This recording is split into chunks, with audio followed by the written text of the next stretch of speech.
एक बार एक बहुत बड़ा बिजनेसमैन एक छोटे से गांव में जाता है। उसका प्लान होता है कि उस गांव में एक फैक्ट्री लगानी है। वो एक ऐसी जगह तक पहुंच जाता है जहां पर उसके सामने नदी होती है और उसके सामने गांव होता है। अब उसके पास में दो ऑप्शंस होते हैं, एक कि वो सड़क के रास्ते से घूम करके उस गांव तक पहुंचे जिसमें करीब करीब 8 घंटे लगेंगे क्योंकि डायरेक्ट कोई रास्ता नहीं है वहां तक पहुंचने का। दूसरा कि सिर्फ 20 मिनट में एक नाव में बैठ करके उस नदी को पार करके उस गांव तक पहुंच जाए। तो अपना टाइम बचाने के लिए उसने उस नाव में बैठने का डिसीजन लिया। वो नाव बहुत ही छोटी सी थी जिसमें एक तरफ एक आदमी बैठा था जो कि नाव चला रहा था और दूसरी तरफ ये बिजनेसमैन बैठा हुआ था। तो नाव में बैठने की थोड़ी देर बाद उस बिजनेसमैन ने उस नाव वाले से पूछा, तुझे पता है तेरी नाव में कौन बैठा है? तो नाव वाले ने बड़े ही भोलेपन से कहा हाथ जोड़ करके, नहीं साहब मुझे नहीं पता आप कौन है।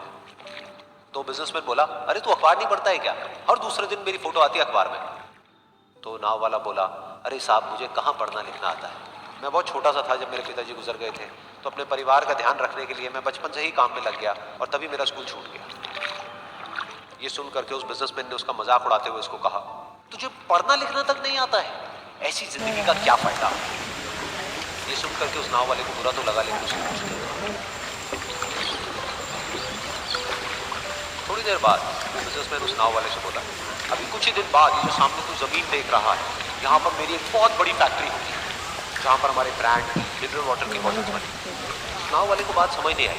उसने कहा, क्या बनेगा साहब? तो बिजनेसमैन थोड़ा सा इरिटेट होकर के बोला कि हमारे यहाँ पर पानी की बोतलें बनेंगी जो तेरे गांव में नहीं बिकेगी लेकिन शहरों में बहुत बिकती है। अरे कभी तू शहर गया होगा तो तूने देखी होगी पानी की बोतलें रखी होती है दुकानों पर। फिर वो नाव वाला बोला, अरे साहब मुझे कैसे पता होगा, मैं तो कभी इस गांव से बाहर गया ही नहीं।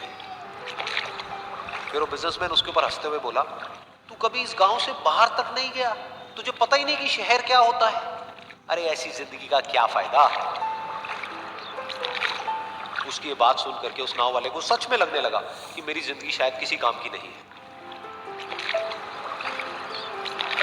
अपनी इस सोच की वजह से उसका नाव से ध्यान हटा और तभी नाव की टक्कर हो गई एक बड़े से पत्थर से, जिसकी वजह से नाव में पानी भरने लगा और नाव डूबने लगी। उस जगह पर पानी बहुत ही गहरा था और किनारा दूर था। नाव वाले को समझ आ गया कि अब इस नाव को बचाने का कोई तरीका नहीं है और वो अपनी जान बचाने के लिए नदी में छलांग मारने ही वाला था। तभी उसने उस बिजनेसमैन से पूछा, साहब आपको तैरना तो आता है ना? तो बिजनेसमैन घबरा करके बोला, ऐसा क्यों पूछ रहे हो, मुझे तैरना नहीं आता है। उसकी ये बात सुन करके नाव वाले को हंसी आ गई और वो बोला, अरे साहब आपको तैरना तक नहीं आता, ऐसी जिंदगी का क्या फायदा? ये सुन करके उस बिजनेसमैन को अपनी गलती का एहसास हुआ और वो हाथ जोड़ करके उस नाव वाले से बोला, तुम जो कहोगे मैं तुम्हें दूंगा, बस मेरी जान बचा लो। तो उस नाव वाले ने बोला, अरे साहब आप घबराओ नहीं, मुझे सिर्फ तैरना नहीं आता है, मुझे डूबते हुए लोगों को बचाना भी आता है, आप मुझे कस के पकड़ लो, मैं आपको कुछ नहीं होने दूंगा। और फिर उस नाव वाले ने ना सिर्फ अपनी बल्कि उस बिजनेसमैन की भी जान बचाई। तो इस कहानी से हम एक बहुत बड़ी सीख ले सकते हैं कि हमें जिंदगी में कभी भी किसी का भी मजाक नहीं उड़ाना चाहिए या उसको अपने से कम नहीं समझना चाहिए, क्योंकि हमें नहीं पता कि हमें कब, कहां, कैसे, किसकी जरूरत पड़ जाए।